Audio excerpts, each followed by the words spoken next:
My name's Grace, and I used to think I had it all figured out. A great job as head of marketing, a loving husband Mark, and a comfortable life.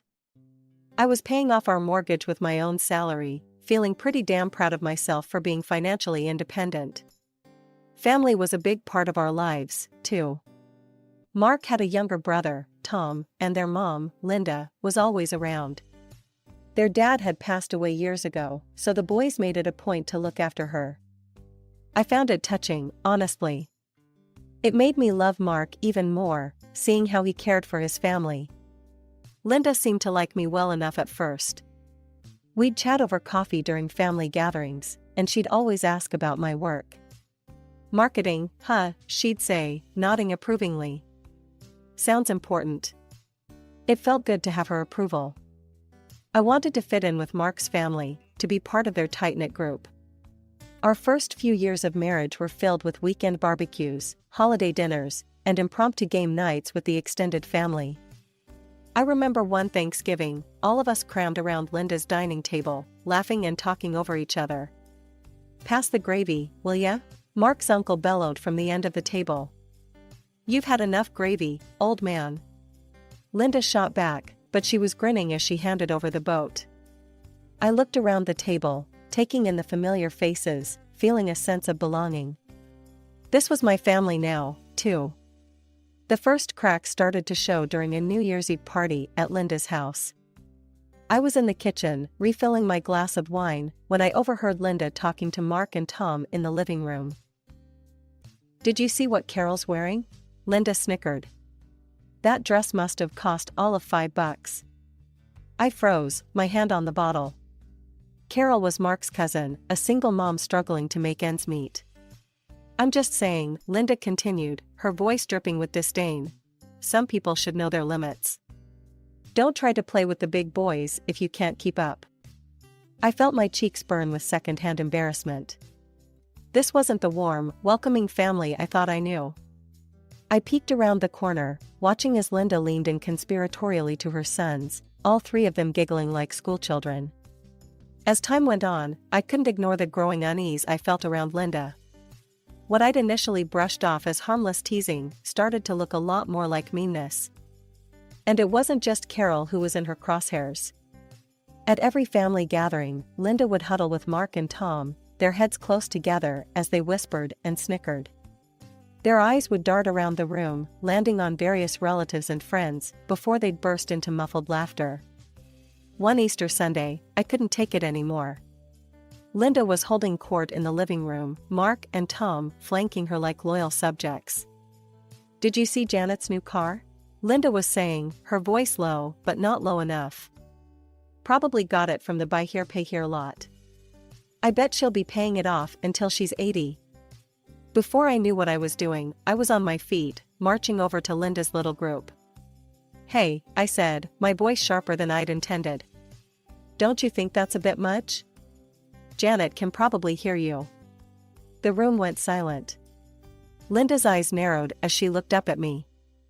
Well, she said, her voice dripping with sarcasm. "Looks like we've offended your delicate sensibilities, Grace." Mark and Tom exchanged uncomfortable glances. "I just think it's rude," I pressed on, my heart pounding. "Why do you always have to put people down?" Linda's fake smile disappeared. "If you don't like it, you don't have to listen. Why don't you go sit somewhere else?" I felt like I'd been slapped. I looked at Mark, expecting him to back me up, but he just stared at the floor. "Fine," I said, my voice tight. "I will." From that day on, family gatherings became a special kind of hell. I'd sit alone, nursing a drink, while Mark stuck to his mother's side like glue. He'd throw me apologetic glances now and then, but he never came to sit with me. "Why don't you ever stand up to her?" I asked him one night after a particularly awful dinner. Mark sighed, running a hand through his hair. "She's my mother, Grace. What do you want me to do?" "I want you to tell her she's being cruel. I want you to have my back." But he never did. And slowly, I started finding reasons not to go to these family events. Work emergencies, migraines, anything to avoid the cold stares and whispered insults. Then, just when I thought things couldn't get more complicated, life threw me another curveball. I was pregnant. I stared at the little plastic stick in my bathroom, my heart racing. 2 pink lines. Clear as day. "Mark," I called out, my voice shaky. "Can you come here?" He appeared in the doorway, his face concerned. "What's wrong?" Wordlessly, I held out the test. His eyes widened as he took it from me. He pulled me into a hug, and for a moment, I felt like maybe everything would be okay. Maybe this baby would bring us closer together, heal the rifts that had been growing between us. But life had other plans. The pregnancy was rough from the start. Constant nausea, dizziness, and a perpetual threat of miscarriage kept me on edge. My doctor put me on bed rest, which meant working remotely. As the weeks went by, my condition worsened. My eyesight started to deteriorate rapidly, a rare complication that my doctor said could be temporary, but might also be permanent. Squinting at my laptop became impossible. With a heavy heart, I had to quit my job. I needed Mark more than ever, but he seemed to be drifting away. He'd come home late from work, citing extra projects or drinks with colleagues. More often than not, I'd fall asleep alone, the echo of the front door closing jolting me awake in the middle of the night. The day of my C-section arrived faster than I expected. My eyesight had worsened to the point where the doctors insisted on the procedure. Natural birth was just too risky. As I lay on the cold operating table, my heart raced with a mix of excitement and fear. "Where's Mark?" I asked the nurse, my voice trembling. She gave me a sympathetic smile. "Your husband's in the waiting room, dear. He said he'd rather stay there." The surgery went smoothly, and soon I heard the most beautiful sound, my son's first cry. As they placed him on my chest, I felt a rush of love so intense it took my breath away. Later, in the recovery room, Mark finally showed up. His face was a mask of discomfort and annoyance. "Look, Grace, I gotta say something. This whole thing? It's not right." I blinked, confused. "What do you mean?" He ran a hand through his hair, frustration evident in every movement. "Normal women give birth on their own, without all this surgery crap. And men? We're not supposed to be here for this. We should be meeting our wives and kids at home, like in the old days." His words hit me like a punch to the gut. "Mark, I couldn't risk." "Save it," he cut me off. "I'm heading home. This place gives me the creeps." The next few weeks were a blur of sleepless nights and endless feedings. Mark was rarely home, and when he was, he contributed nothing to our son's care. Instead, he'd complain constantly. "Can't you shut him up?" he'd growl as our baby cried in the middle of the night. "I'm trying," I'd say, exhaustion weighing heavily on me. "He's teething, Mark. It hurts him." But Mark had no patience for it. "All you do is focus on the kid. What about me, huh? What about our sex life?" I'd stare at him in disbelief. Here I was, running on 2 hours of sleep, still recovering from major surgery, and he was worried about sex. As the weeks turned into months, Mark's dissatisfaction grew. One evening, as I was trying to soothe our fussy 6-month-old, he dropped a bombshell. "You need to go back to work," he said flatly. I turned to him, shock written all over my face. "What? But the baby?" "We'll hire a nanny," he interrupted. "We can't keep living like this, Grace. We need the money." I wanted to argue, to tell him that our son needed me, that I wasn't ready. But the determined look in his eyes told me it was pointless. So, with a heavy heart, I started job hunting. Finding work with my compromised vision wasn't easy. I eventually landed a position at a smaller company, but the pay was less than what I'd earned before. When I told Mark, his reaction was predictably negative. "That's it?" he scoffed. "We're paying a nanny for this?" I felt tears pricking at my eyes. "I'm doing my best, Mark. It's not easy with my eyesight." "Excuses," he muttered, walking away. And so began my new reality, rushing to work each morning, guilt gnawing at me as I left my baby with the nanny, struggling through the day with my limited vision, then coming home to a resentful husband and a child who needed me. Time flew by in a haze of work, childcare, and mounting tension at home. Before I knew it, 2 years had passed since my son's birth. Despite the challenges, I loved him fiercely and found joy in his every milestone. Family gatherings remained a source of stress, particularly due to Linda's behavior. She'd sweep in, playing the doting grandmother for show, but her indifference was palpable. Come to Grandma, she'd coo, arms outstretched to my son. But he'd cling to me, turning his face away from this unfamiliar woman. Linda's face would darken with anger. What have you been telling him about me? She'd hiss. You're turning my own grandson against me. I'd try to explain, my voice tired. He just doesn't know you well, Linda. If you visited more often. Don't you dare blame this on me, she'd snap, stomping off to complain to Mark. Then, one ordinary Tuesday morning, my world tilted on its axis once again. I stared at the pregnancy test in my hand, my heart racing. Positive. I was pregnant. Again. Fear gripped me. My first pregnancy had been so difficult, my health so compromised. Could my body handle another? But as I calculated the weeks, I realized I was already well into the first trimester. The decision, it seemed, had been made for me. With shaking hands, I called Mark at work. What is it? He answered, his tone impatient. Mark, I'm pregnant. There was a long pause. Then, look, Grace, I'm busy. We'll talk later. Just, don't quit your job, all right? We can't afford that. The line went dead. I sat there, phone in hand, feeling more alone than ever. Thankfully, this pregnancy proved easier than my first. My morning sickness was manageable, and my vision remained stable. I continued working, determined to provide for my growing family.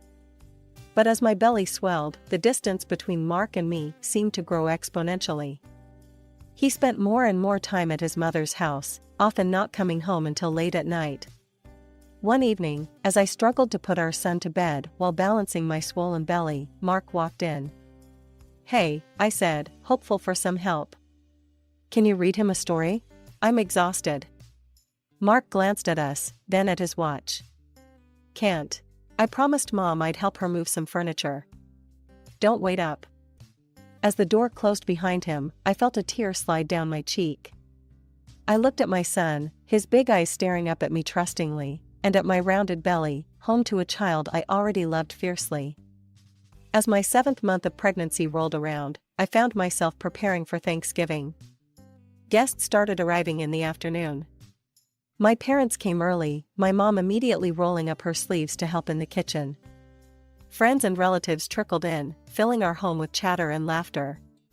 Just as I was about to serve dinner, the doorbell rang. It was Tom, Mark's younger brother, and to everyone's surprise, he had a woman with him. Everyone, this is Melissa, Tom announced, beaming. My fiancé. The room fell silent for a moment before erupting in congratulations. I plastered on a smile, trying to ignore the twinge of jealousy at the way Mark's eyes lit up at the sight of his brother's happiness. Linda arrived shortly after, her eyes widening as she took in Melissa. Well, she said, her voice dripping with approval. Aren't you a sight for sore eyes? Throughout dinner, Linda fawned over Melissa, peppering her with questions and hanging on her every word. I tried to focus on being a good hostess, but I couldn't help overhearing their conversation. So, Melissa, Linda said loudly, ensuring everyone could hear. Tom tells me you're a manager at National Bank. How prestigious. Melissa nodded, looking slightly uncomfortable. Yes, I've been there for about 5 years now. Linda beamed. You must be doing very well for yourself. Unlike some people who can only pop out babies and breed poverty, she added, throwing a pointed look in my direction. I felt my cheeks burn with humiliation. My mother tensed beside me, ready to speak up, but I placed a hand on her arm, silently pleading with her not to make a scene. You know, Linda continued, her voice sickeningly sweet, Melissa here makes $15,000 a month. Now that's the kind of daughter-in-law I've always dreamed of. Smart, beautiful, successful. Tears pricked at my eyes as I remembered the years I'd spent supporting our family, paying the mortgage, building a career I was proud of. All of that seemed forgotten now. I think we should continue this lovely evening somewhere more suitable, Linda announced, standing up. Melissa, dear, why don't we all go to that new restaurant downtown? My treat, of course. Before I could process what was happening, Linda, Mark, Tom, and Melissa were heading for the door. Mark didn't even glance back at me as they left. The remaining guests shifted uncomfortably in their seats, the festive mood thoroughly ruined. One by one, they made their excuses and left, leaving only my parents behind. They offered to help me, but I refused, saying that they needed to rest themselves. Finally alone, I sank onto the couch and let the tears flow freely. Hours passed as I sobbed, my hand resting on my swollen belly, wondering how my life had come to this. It was nearly dawn when I heard the front door open. Mark stumbled in, reeking of alcohol and cigarette smoke. He didn't say a word as he made his way to the bedroom. With shaking hands, I picked up my phone and opened social media. There they were, Linda, Mark, Tom, and Melissa, grinning for selfies at an expensive nightclub. The caption read, "Best Thanksgiving ever with my real family." As my due date approached, I felt a mixture of excitement and anxiety. The doctors had scheduled my C-section, insisting it was the safest option given that it had been less than 3 years since my last one. I tried to focus on preparing for our new arrival, but I couldn't shake the feeling that something was off with Mark. One chilly winter afternoon, I found him unpacking bags full of summer clothes. "What's all this?" I asked, puzzled. Mark shrugged, barely meeting my eyes. "Just saw a good sale. Thought I'd update my wardrobe." It didn't make sense, but with the impending birth occupying my thoughts, I pushed my suspicions aside. I'd been meticulously saving money in a separate account, determined to take a couple of months off work to recover and bond with the new baby. My workplace had approved 2 months of unpaid leave, which was a relief. I'd set aside enough for the mortgage, bills, and even a babysitter for our 3-year-old. For once, I felt prepared. 3 days before my scheduled C-section, chaos erupted. I was resting on the couch when Mark burst through the door, Linda hot on his heels. "Hurry up," Linda barked as Mark rushed to our bedroom. I struggled to my feet, waddling after them. Mark was throwing clothes into a suitcase, the summer clothes he'd bought. "Mark?" I said, my voice rising with panic. "What are you doing?" He barely glanced at me. "Tom's getting married in Hawaii. We're all going." The world seemed to tilt beneath my feet. "What? But my C-section is in 3 days. Who's going to take care of our son?" Mark zipped up his suitcase, finally meeting my gaze with cold indifference. "You'll manage. You always do." Before I could respond, he brushed past me, Linda ushering him out. The door slammed, leaving me in stunned silence. Reality crashed over me like a tidal wave. I scrambled for my phone, hands shaking as I checked our joint account. Empty. All the money I'd saved, gone. With trembling fingers, I dialed Mark's number. He answered on the final ring. "What?" he snapped. "The money," I choked out. "All our savings. Where is it?" There was a pause, then a cold laugh. "We needed it for Tom's wedding gift. Don't be so greedy, Grace." The line went dead. A sharp pain lanced through my abdomen. I looked down in horror to see a puddle forming at my feet. My water had broken. Panic seized me. I couldn't go into labor now, the risk to my previous C-section scar was too great. With one hand on my belly and the other clutching my phone, I called emergency services. The hospital was chaos, doctors shouting, machines beeping. I woke hours later to the gentle beeping of monitors.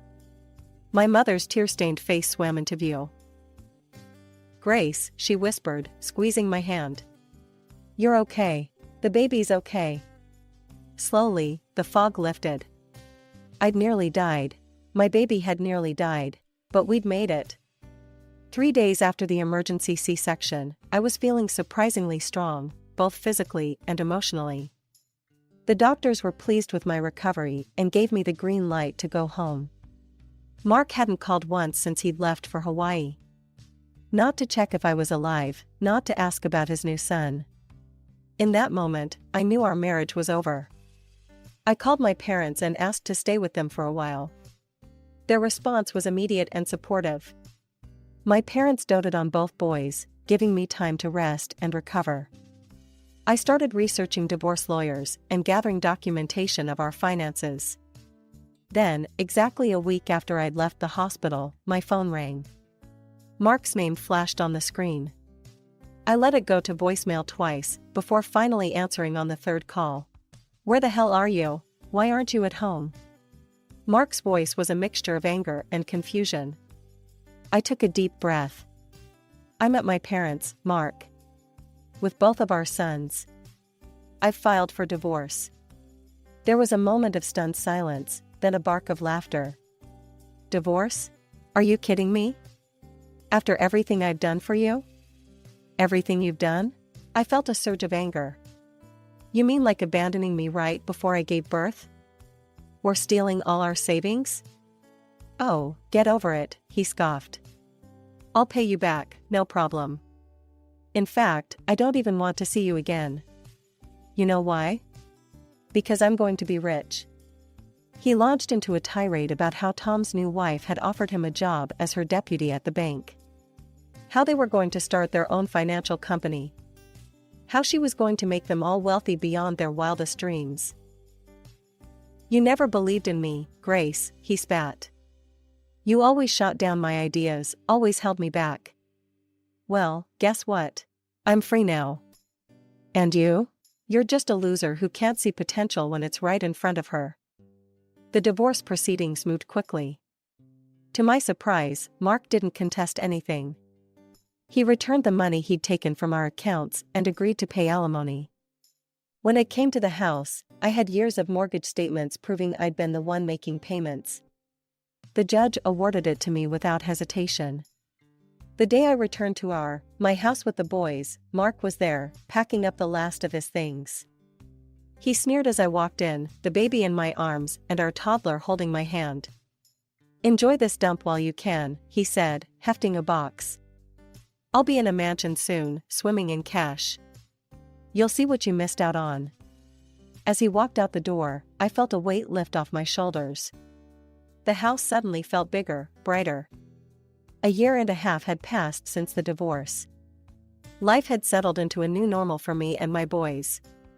I'd returned to work, finding a balance between my career and motherhood. It wasn't always easy, but we were happy, healthy, and thriving. One ordinary Tuesday, my phone buzzed with a news alert. As I read the headline, my jaw dropped. "Local banker exposed as fraud, leaves family in ruins." The article detailed a shocking scandal. Melissa, Tom's wife, had been running an elaborate con. She'd convinced Mark, Tom, and Linda to take out massive loans to fund a non-existent financial company. They'd even mortgaged Linda's house, pouring every penny they had into this imaginary venture. But Melissa wasn't a banker at all. The office she'd shown them was a short-term rental, a prop in her elaborate scheme. She'd disappeared with millions, leaving behind a trail of forged documents and broken dreams. To make matters worse, I discovered they'd taken out an additional loan to fund Tom and Melissa's lavish Hawaiian wedding, the very event Mark had abandoned us for. As I read on, a mix of emotions washed over me. Shock, confusion, and, I'll admit, a twinge of satisfaction. The consequences were severe. Unable to repay their debts, they lost everything. Linda's house, their cars, even their personal belongings, all seized by creditors. They were left with nothing but mountains of debt. I heard through the grapevine that Linda had been forced to take a job as a cashier just to afford a tiny apartment and groceries. Mark and Tom were in similar straits, their dreams of wealth and success shattered. I was beyond grateful that I divorced Mark when I did. My children and I were safe, unaffected by the financial disaster that had befallen my ex-husband's family. Just when I thought I'd put it all behind me, my phone rang. Linda's number flashed on the screen. Against my better judgment, I answered. Grace? Linda's voice was small, a far cry from her usual imperious tone. We need your help. She launched into a plea, asking if they could stay with us. The children need their father and grandmother, she insisted. You can't leave family in trouble. I took a deep breath, memories flooding back, of Thanksgiving humiliation, of being abandoned before my C-section, of the countless times they'd belittled and dismissed me. Family? I said, my voice steady. You weren't concerned about family when you left me alone, pregnant, and in danger. You weren't concerned about family when you stole my savings. You weren't concerned about family when you called me a loser. Linda started to protest, but I cut her off. I'm sorry you're in this situation, Linda. But I'm not responsible for the choices you, Mark, and Tom made. My priority is my children, and I won't expose them to the chaos you've created. Please don't contact me again. I hung up, then immediately blocked her number. As I set down the phone, I felt a weight lift off my shoulders. It was done. Truly done.